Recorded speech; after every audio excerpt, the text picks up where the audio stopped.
Hello and welcome everyone to a brand new episode of Success Decoded, a show where we discuss the journey of entrepreneurs from the days of constantly slogging it out to finally getting it all right. Today on the show with us is Mr. Kunal Chandiramani, a 15-year-old entrepreneur who already has 2 startups and has done a lot more at the age of 15 any one of us could have ever imagined. So, Kunal, could you just give a brief introduction about what you do, who you are, and whatever you have been working on currently to our audiences? Hi, Manan. Thank you for having me here. It's truly a pleasure being on the podcast. Yeah. So, moving further, I am an international best-selling author. My book was #1 for startups in the United States of America. It was #1 for small businesses and entrepreneurs in Japan. Apart from which, I've been running 2 startups, namely KStar and CompAcademy. KStar is working on the grassroots level to help sell products to a national market, while CompAcademy and covering everything for that, while CompAcademy is working on revolutionizing education from the very core. So, Kunal, could you just tell our audiences about how and when did you get started with coding specifically and then moving on to entrepreneurship? So I was one of those curious thoughts since the very start, asking questions about everything, and so was it where my journey started with coding. Probably when I was 8 or 9, when I ended up being on my first laptop and having this amazing tool in front of me called Google, and I ended up using Google for a week, and after a week of using Google, I decided to ask to put in a query on Google about how to make Google. And probably that's where my journey with coding started. And how did you get into entrepreneurship? You must have coded for some years and then would have gotten the idea of moving on to, building your own things. So how did that happen? So, truthfully, it was much more of a coincidence, and it was a beautiful coincidence, if I could say so. I've always been fond of looking at different strategies of marketing, getting into markets, and about the strategies through which you can put impact on multiple people. Yeah. And completely by coincidence, that same want got me on the doors of entrepreneurship. While post-coding so I started with CompAcademy definitely, but further moving when I started KStar, within the first few that KStar started on November 26, 2016, that was the official launch, and within a couple of months, I moved into the sector of probably looking more into the entrepreneurial part of it, and that's a major area where my entrepreneurial journey began, and every day just grew more and more beautiful day by day. So, what is a usual day in your life like? Since you're, still in school and you have to manage a lot of things like exams, assignments, and a lot of other things that are associated with school. So how do you manage school and running a business simultaneously? I feel we all have time, but the problem is we forget to utilize the time. And that's where I feel I'm not a big fan of sports, so that's the recreation. This is more of my recreation. But talking more of my regular work day, let me describe my busiest day. That was during just probably to get everyone pumped up. So my busiest day would be when I was writing my book, somewhere November 2018. Somewhere around the October of 2018. That was probably the most busiest part in the past 6 months. So I wanted to utilize time, and I had my examinations coming up, and these were the so-called pre-boards. So that's where I started this routine of waking up at 3:45 in the morning. So it sounds quite funny to even think about, but it's very, very useful because your productivity is amazing at that time. Absolutely. So I used to wake up at 3:45, freshen up, and have some snacks or something more proteins, and get probably do a bit exercise for 5 minutes, and probably by 4 o'clock I was on my table, and that's where often I do have a lot of meetings from the other side of the world, and these either have to wake up till like 2 in the night, which I now also do, but that time I refused to do that. That's where most of my meetings are scheduled from like 4:30 India time. That's where I did most of my early morning meetings, and a lot of these, so more like waking up, dressing up in a suit, to do the meetings, and then probably going through a few papers of the latest deals and post which often if I can make time, I still love to go to do a bit of coding and problem solving if I can make time for that. So I'm still a fan of coding. And post which around 6:30 I changed from my suit into my school uniform. So this is the funny part, because whenever I like do something very very close to me, and so I that's when I like to go to school. I put in an undershirt under my school uniform, and it's often after school I directly leave for the further of the day to come, and it's really fun. And another practice which I very often do is I love reading. I really love reading, but the problem is that often the books are really fat. So that's where there are certain books which you just don't want them to end. Like there was this book I was reading by John Carreyrou, Bad Blood. That's by far my favorite till date. And however, that is where I love audiobooks.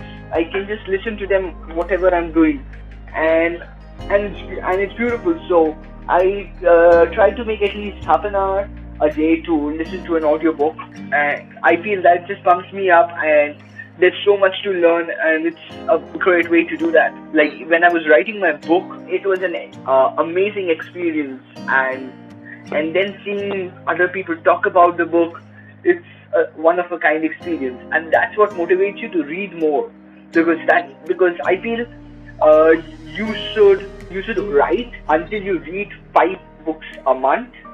And once you write, you should read 10 books a month. So, Kunal, can you also tell us a bit, in detail about the workings of KStar and CompAcademy both, and the target markets that you are aiming to disrupt with those 2 startups of yours? So which one would you like me to start with? Whichever suits you. So basically, when we look at the grassroots level, there's a lot of handicrafts and a lot of products out there that need to be sold. And these products lack an online market. So using KStar, a rural shopkeeper, a rural handicraft or a rural craftsman can simply go on kstar.in, simply click sign up. So it's more of an independent e-commerce provider.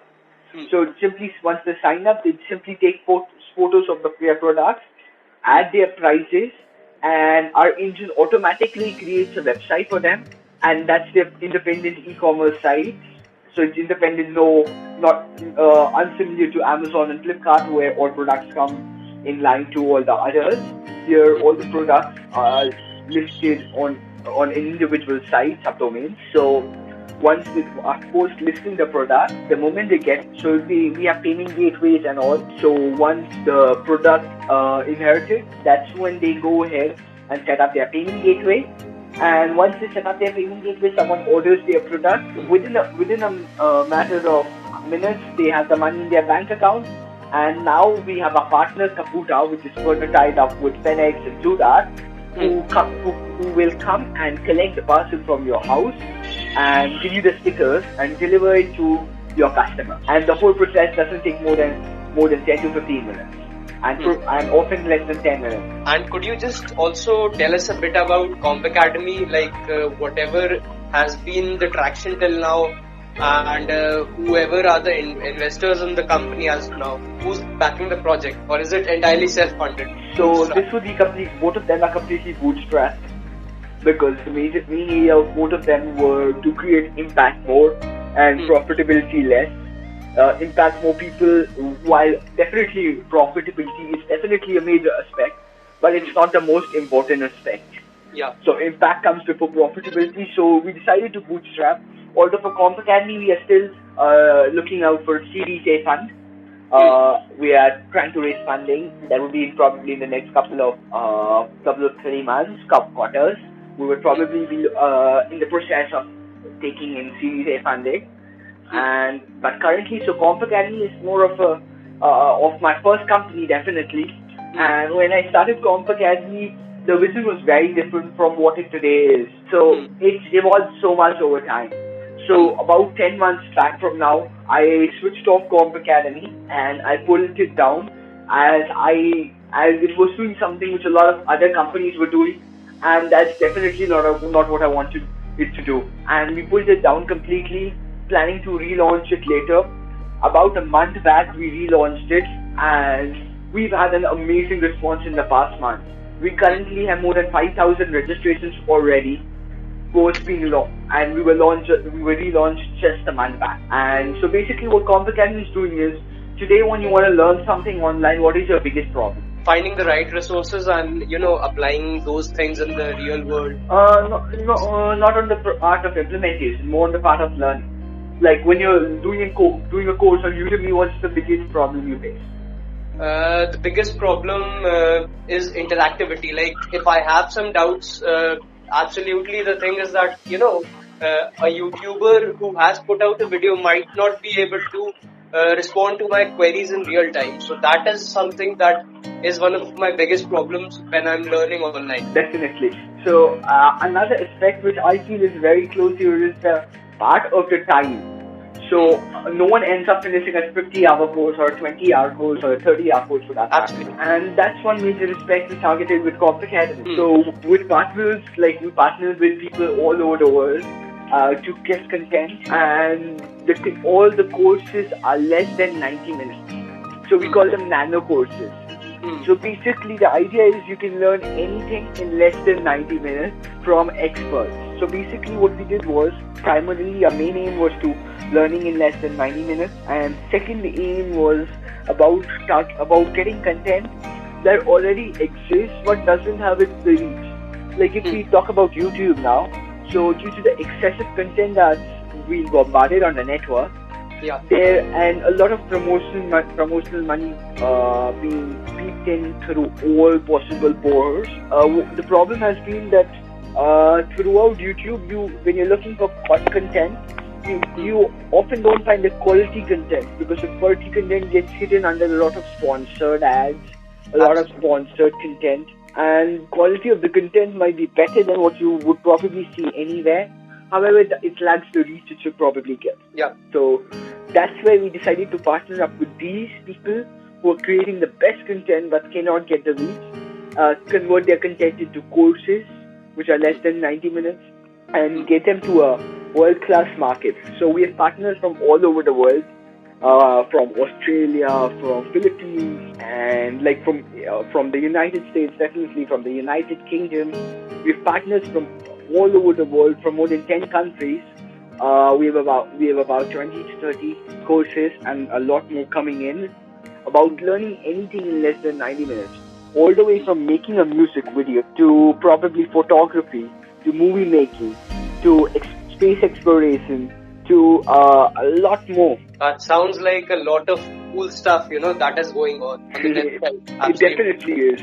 Because we feel that education today is major, and lifelong learning is such an untouched area, and lifelong learning more than untouched, it's not just for profitability. Lifelong learning, you cannot look at it, I want to promote lifelong learning that I can earn big money. That's not the only aspect of lifelong learning. Lifelong learning is something that needs to be pumped into the system in such a way that every individual practices it, because that's one major part. People are don't want to learn because their attention span goes down after 30. And that's what we've done.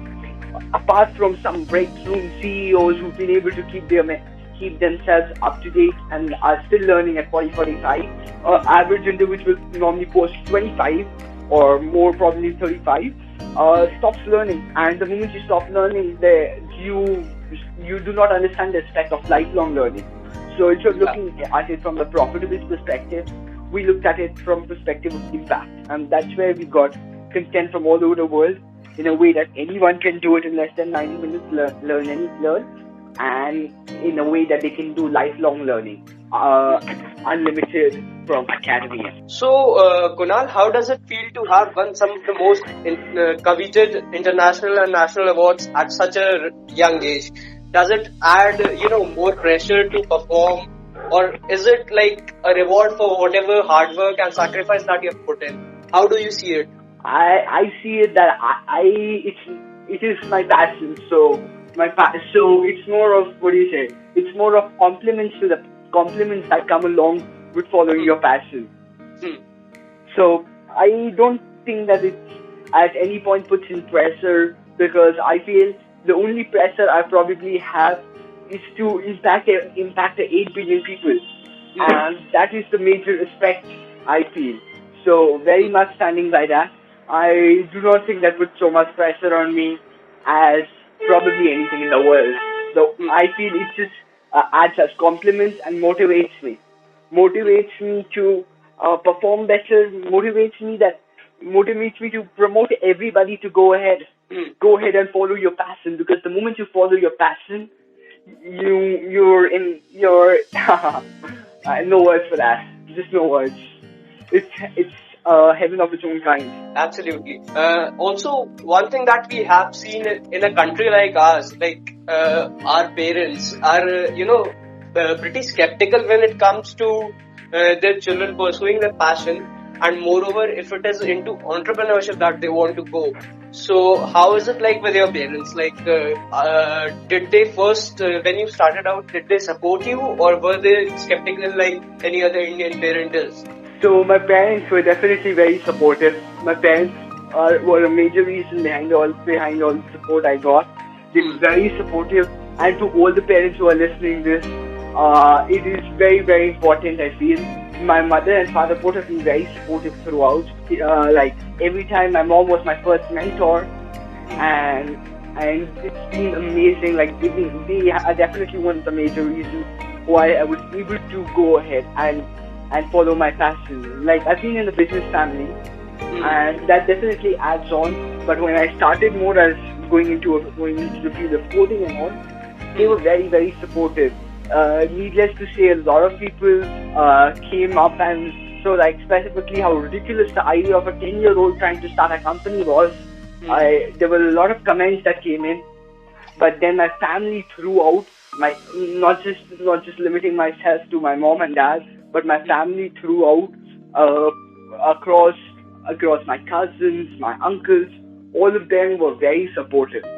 And that's one major thing I stand by, to thank all of them for the immense support they've given me. At one point, about a 10-year-old trying to start a company, and there were people who would tell my dad that how badly I was wasting my time, and how I should be on my table, and I should just open books and just be in front of my books, and that's it. But that was not either of our philosophies of life.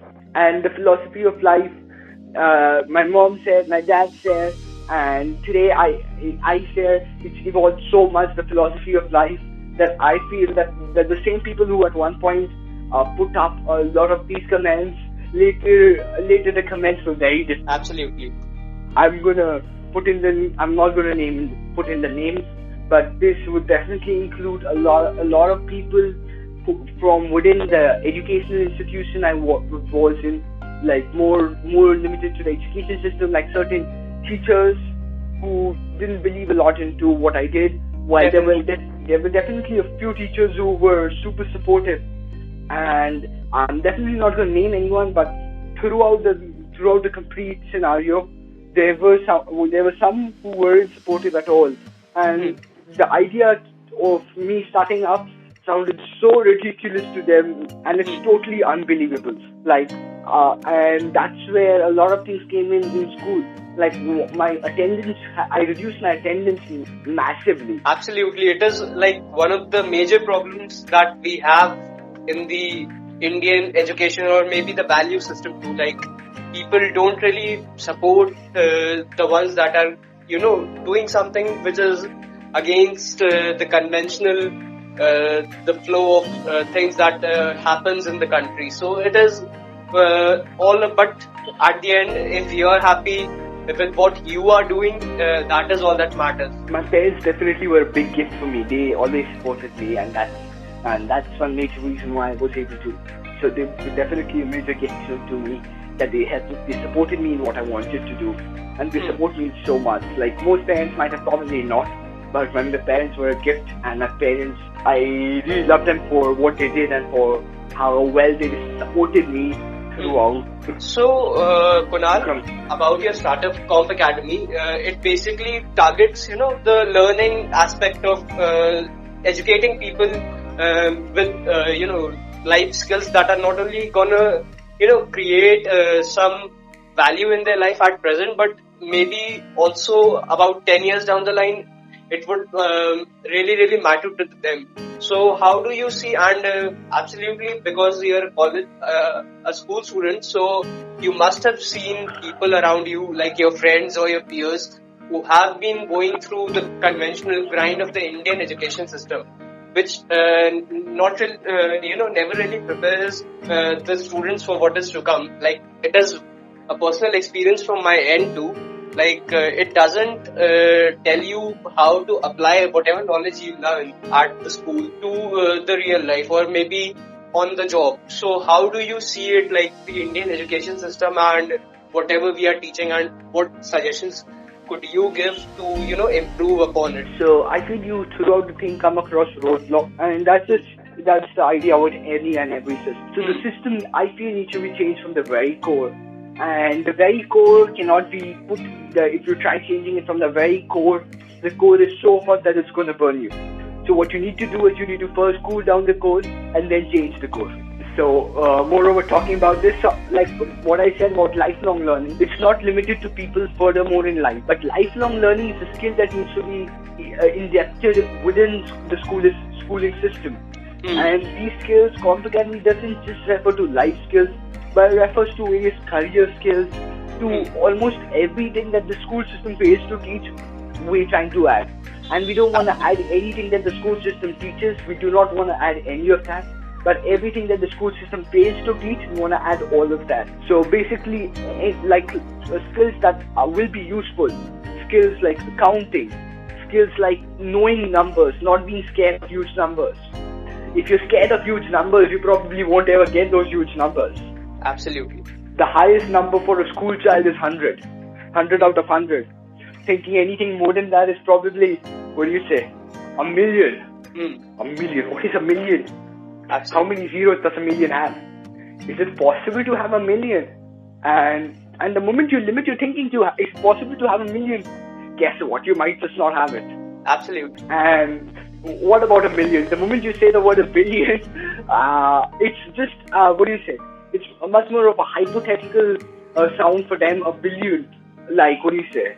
Like angels. A billion words that probably no one ever heard of and never has seen. So that's exactly, so those are the kinds, so that's what we totally look into for CompAcademy. Like, lifelong learning, according to me, is not limited to school. It is a process limited to adulthood as lifelong. But lifelong learning should be done within the school system. Lifelong learning, it doesn't refer to learning throughout your life, but learning skills that you learn in life at any point of your life. Absolutely. So as kids, the career skills, like if a child is interested in photography, why can't he learn photography from an expert? Why? Because the parents don't know if it's a worthwhile investment to put in that much money that he can go and learn from an expert. The parents don't consider it's a worthwhile investment.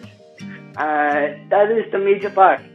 And I feel an investment in knowledge never goes wrong. Absolutely. And you keep learning. Read. Reading is such a big part of me, and such a big part of almost everybody, every passionate entrepreneur I know. I know some colleagues who are very, very passionate about what they do, and I know some colleagues who are very entrepreneurial about what they do. Both of them are earning great money. Both of them are creating great impact. But even the passionate one and the entrepreneurial one are totally two different perspectives. I'm very passionate about what I do, but at the same time, thanks to being from a business family, I have that in my genes of being entrepreneurial, and that is again a major part of me. But I know certain entrepreneurs who are on the two edges of the crossbow, and that's where I feel when you are at the two edges of the crossbow. So that's where you see that the entrepreneurial and the passionate thing, they only have a single thing in common. That is that they both want to learn. One wants to learn out of passion and one wants to learn out of entrepreneurial input. Absolutely. But learning is something that almost everybody who wants to ever look at the world of being an entrepreneur has to learn. Because if you refuse to learn, what probably are you going to do? You need to start learning, and the moment you start learning, you will come across a massive world of opportunities that is never going to stop. And more than anything, another major skill I feel that for the schooling system is the ability to say no. No child knows that. The ability to say no. Absolutely. Ability to say no to B that you can get A. No one knows that. Why? Because you need to take it. And difficult for every entrepreneur in the world to get over. Like a lot of great entrepreneurs used to say, if I'm not wrong, Richard Branson, that you need to first say no. And that's the same part. So you need to first say no. And every child who comes out of school doesn't know how to say no. Absolutely. It's a two-level word, but it takes 20 years for an individual to learn how to say no. And because the schooling system teaches them that there's no word called no. They teach them it's always the opposite. It's on. Everything is on. There's no. What they need to learn is to change the O-N into N-O. And that is a major thing I completely stand by. So moreover, from learning, so when we talk again about the schooling system, at the very core, it still refers to a lot of obsolete terminologies, a lot of obsolete ideologies, and more than anything, today when the child wants to do something extra, he doesn't have the resources. So that's what we are doing through CompAcademy. Not only for almost every age. And throughout what we do. So teachers, one part I agree with the schooling system is that when the teachers often end up being the experts in that subject, with PhD for any good school. But the thing is, when a child wants to learn a skill like photography, I don't know if any teacher is so good at photography. So that's what we try to do through CompAcademy. Absolutely. So, what schools already have, we don't want to give them what they already have. We want to give them what they already have, the best teachers to teach them physics. Perfect. But they need the best resources to do what the teachers cannot do. So we're trying to currently also partner with schools, for that matter, to target this part of the market about pulling in stuff into schools which the teachers are not an expert at, but the parents want the kids to know and the kids want to know. So we're working on that part. So majorly teaching everything that the teachers aren't an expert at. Nothing that the teachers are expert at, we don't want to target them. But everything that the teacher is not an expert at, we want that. Everything the teacher cannot probably want to be an expert at. So yeah, that's more of the quite an apt definition of what we're trying to do with CompAcademy. That sounds like a pretty cool roadmap ahead. So, Kunal, you also gave a TED talk about an e-book. Could you just go about telling how you prepared for it? What was the anticipation before, finally going onto the stage, and what you felt thereafter, like after delivering the TED talk? What was the feeling like? So I'm planning my second TED talk. So for all the listeners, do tell me where would you like me to be for my second TED talk. I'm still deciding on the country, but let me know where do you think I should go ahead for my second TED talk.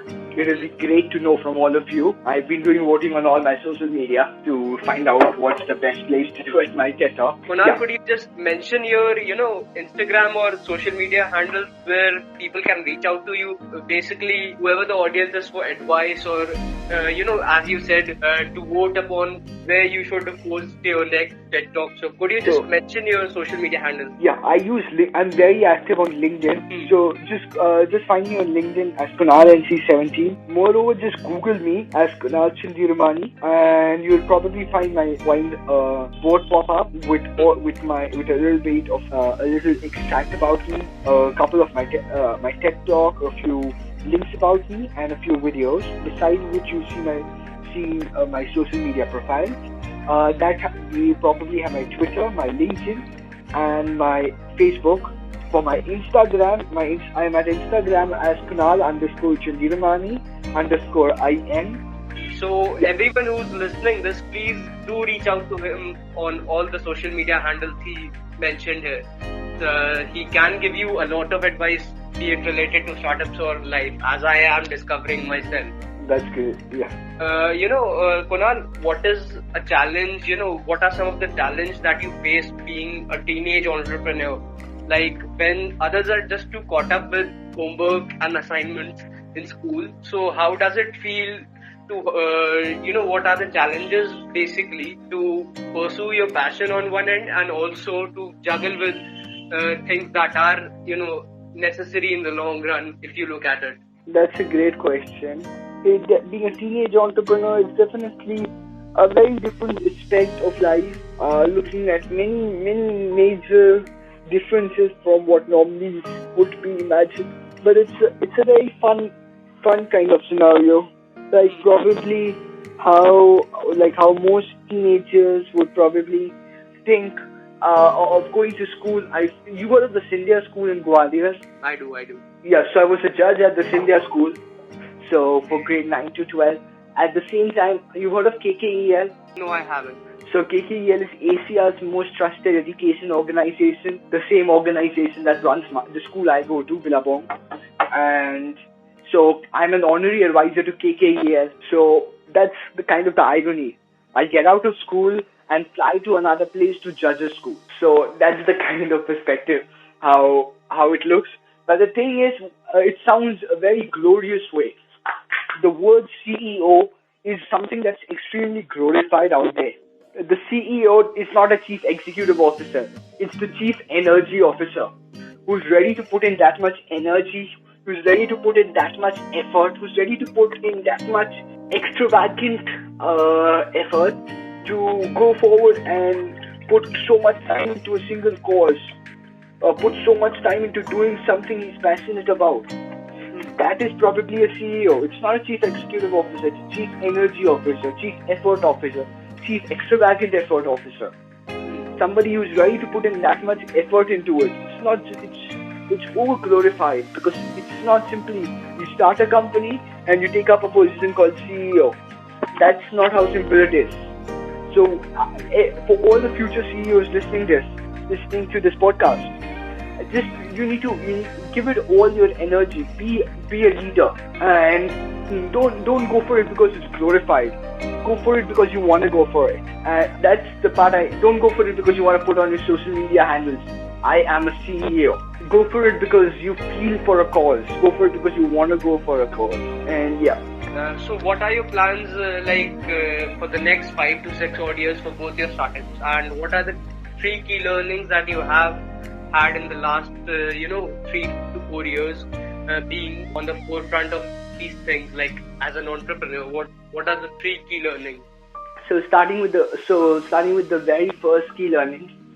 So definitely I feel like I've been on the back of the jet wings. The Jet Airways airline that used to be till 2 months back had this magazine called Jet Wings. If you're familiar with it? I am. So I was on the back cover of the Jet Wings magazine, flying in on December. So that's kind of how it is. So when I was flying for New Year with family, I was taking jet and I was behind the cover of the magazine in the flight I was flying in. So there definitely are a lot of scenarios like this. But the first thing I learned is always this is something I thank my mentor, who without whom it would be impossible to learn this. I thank my uncles my uncle Rajiv, who's supported me and who specifically motivated me to take this lesson about staying grounded always. Then my parents, who always told me to always stay grounded, because there's going to be a lot of glorification out there. But apart from all that glorification, one thing I plan to always remember, I'm not supposed to stop for the rest of my life, but I want to remember is definitely to stay grounded. Second thing, entrepreneur because you want to be, not because of just some funny handle or because of bragging to somebody. Be an entrepreneur because you want to bring out change. And third, don't just run behind profitability. Do anything to earn more money. That's not what an entrepreneur is. That's not even what a businessman is. What probably an entrepreneur or a businessman is, an entrepreneur is a modern day businessman, as I say it. So an entrepreneur is somebody who knows how to earn money, who can turn something worth 1 rupee, or a businessman would sell for 5 rupees into a $5 billion. That is what an entrepreneur is. But at the same time, when he looks at profitability, the first scenario is definitely not profitability. It is to put forward a cause, to change something, to bring about that change. That is definitely the first aspect of an entrepreneur before profitability. Profitability is major, but not the most major. It's definitely a very major aspect. It comes among the top 5 perspectives, as I say, for entrepreneurs. But among the other top 5 perspectives, it's definitely not the first. The first is definitely something totally different. And 3, I would have 100 more, but I'm probably gonna I think I have 2 more as of now, actually. But I'm gonna stop, as when I finish those 2 more, I'll have 3 more coming up. So so ending this, I missed one question. I'm gonna answer that now about my TED talk. Yeah. So I feel I love speaking, and that's why I speak so much. So I get a lot of speaking invitations. However, I try to keep myself limited to about just 1 a month, maximum 3 a month. And I try to do at least 1 a month, but I get a lot of invitations, but I don't try going for each one of them. Recently, I go for those where I feel I can put an impact, those which I feel are close to me for some or the other reason, or those that are that I feel I should have something very major to learn from. So these are normally the kind of events I go to. I'm going to be probably speaking in Bangalore around the August 22nd, if I'm not wrong. And so that's what I do. Normally I just, like, for the next month, I don't have a lot of speaking ones which are confirmed. Reason being, I want to keep it more where I can learn something, or like learn something majorly, and the other point is coming subsidiary. So here what I see again is that my TED Talk was definitely an amazing experience, because I always love to speak, and I've been if I can get an audience to listen to me, like you've probably experienced, I do speak a lot. But I feel the major thing about speaking is, like most people tell me that you have 2 years. Like, this is something I used to hear a lot before my TED Talk. You have 2 years. I stopped listening to it after my TED Talk, truthfully. But you have 2 years to listen, 1 mouth to speak. I feel you have 2 years to get empowered, and a mouth to empower. And you can use this mouth to empower many more than just 2 years. And I speak that I can empower people. And empowering is, that's why I love to speak. You can get me an audience and I'm going to speak to them for, like, I don't know how long. I love to speak, really love to speak.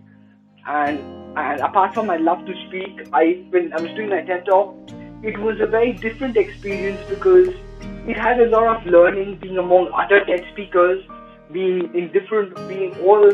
at similar walks of life as me, but in their own industry, and about each of their great experiences. And TED was definitely a wonderful experience. When I went on the stage for the first 2 minutes, actually within the first few seconds, I was so happy on the stage that, for all of you who can watch my TED Talk, you just see how much I was smiling throughout my talk, and I enjoyed my talk like anything, because I feel I was speaking at a stage I wanted to speak since I was 10, apart from speaking on a stage where I wanted to speak since I was 10, I had a beautiful speech I was speaking. I was not making up anything, but I was talking about my own life.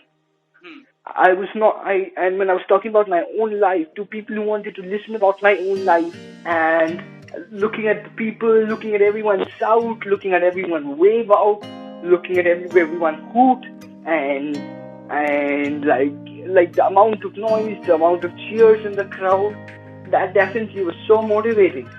And the amount of cheers, that's what motivated me so much to go forward and just give it my best. And I really enjoyed the whole talk.